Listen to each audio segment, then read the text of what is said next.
Assalamualaikum warahmatullahi wabarakatuh. Perkenalkan, nama saya Muhammad Yasin Nur Hasan. Saya dari kelas Paralel 4, yaitu mata kuliah Penjas Adaptif. NPM saya 41821911900084.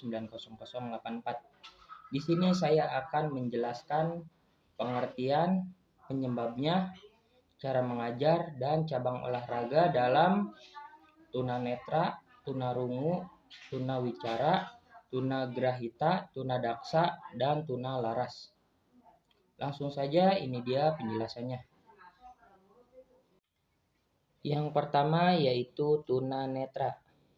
Tunanetra berasal dari kata tuna yang berarti rusak dan netra yang berarti mata.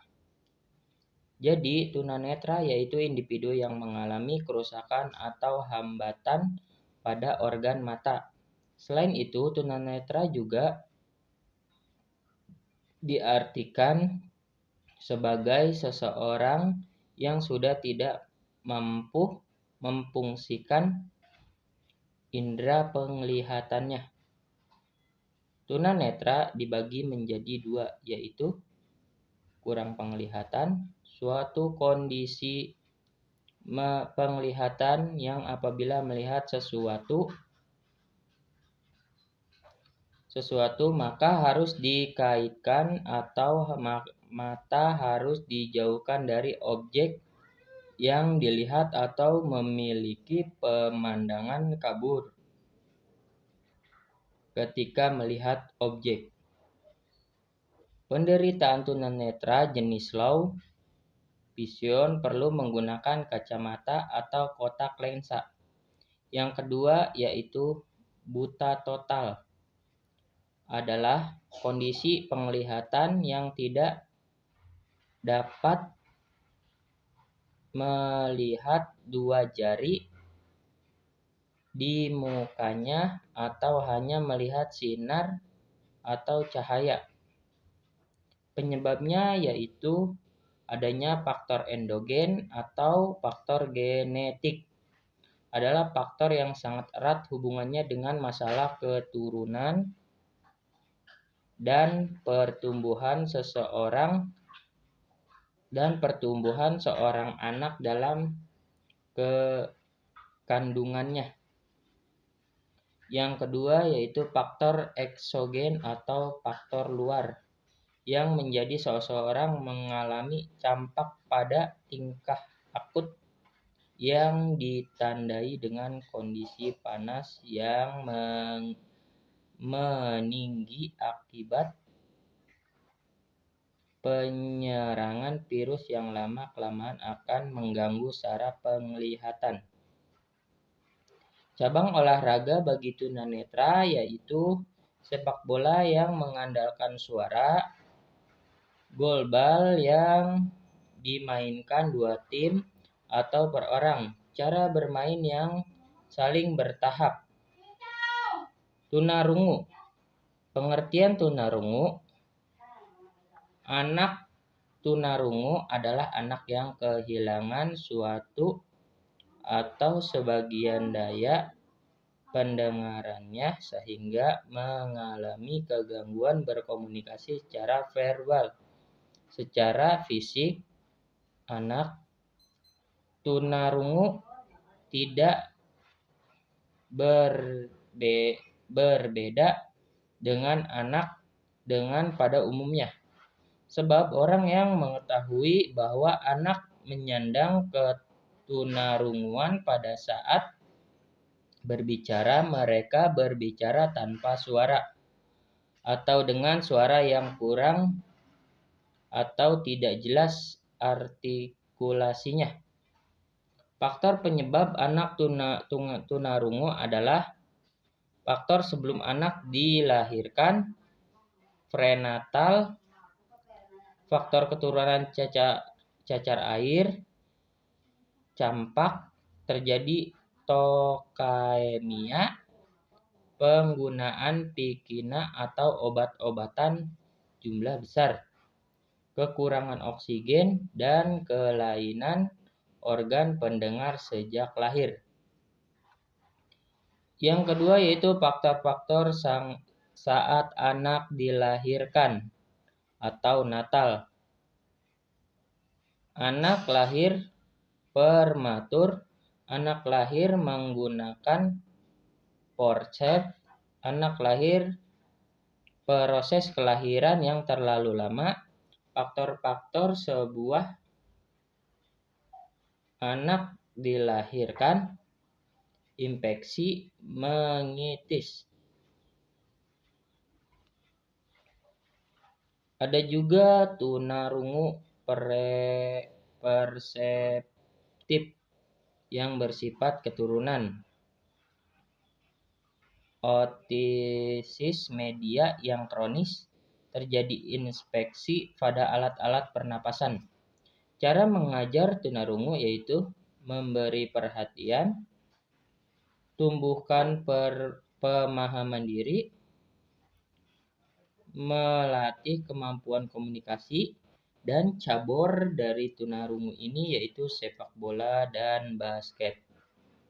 Lanjutnya tunawicara. Tunawicara adalah seorang yang memiliki keterbatasan dalam berkomunikasi dan mendengar. Biasanya, anak penyandang tunawicara berkomunikasi lewat simbol-simbol tertentu.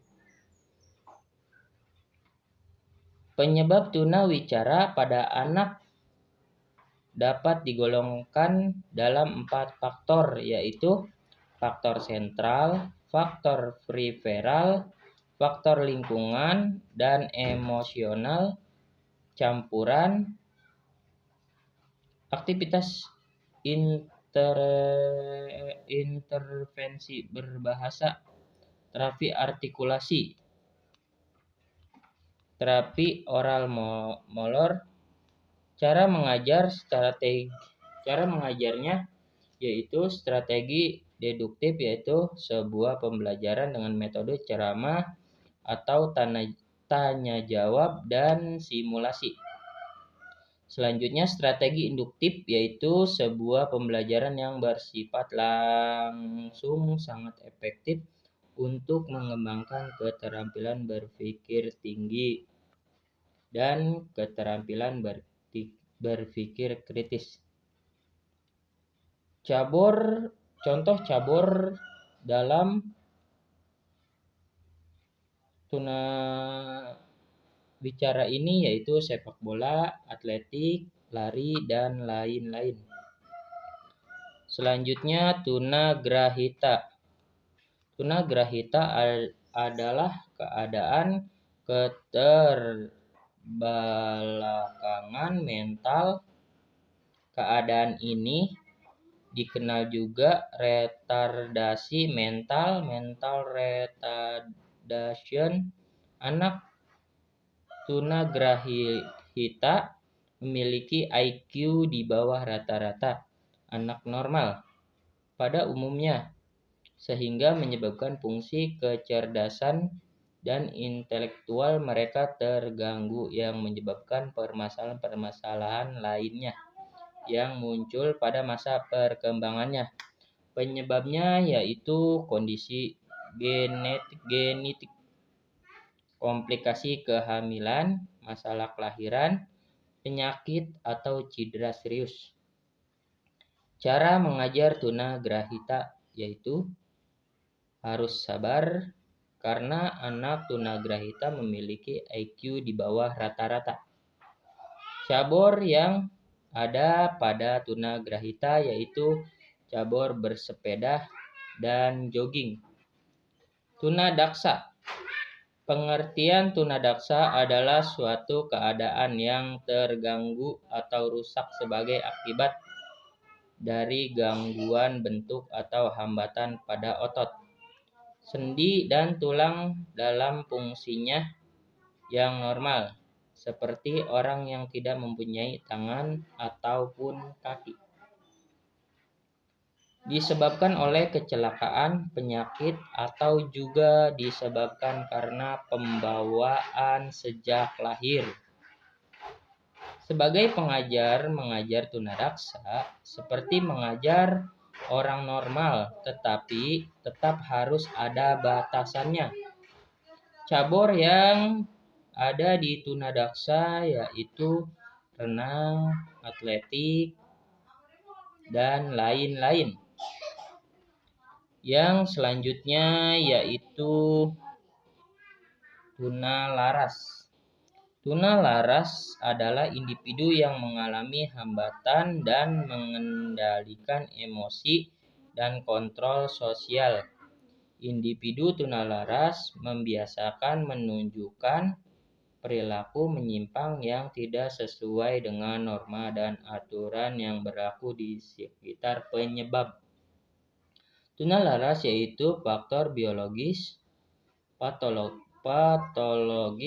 hubungan keluarga, pengamanan tidak menyenangkan di sekolah, dan pengaruh lingkungan atau budaya yang negatif atau buruk. Cara mengajar tunalaras yaitu sebagai pengajar kita harus sabar karena tunalaras mengalami hambatan dalam mengendalikan emosi dan tingkat kontrol. Cabornya yang ada di tunalaras yaitu jenis tenis meja dan catur. Baik, itulah penjelasan dari saya untuk mata kuliah Penjas Adaptif. Kurang lebihnya mohon maaf bila ada kata-kata saya yang salah atau kurang berkenan di hati para Bapak atau Ibu dosen atau teman-teman sekalian. Saya ucapkan terima kasih. Billahi taufiq wal hidayah. Wassalamualaikum warahmatullahi wabarakatuh.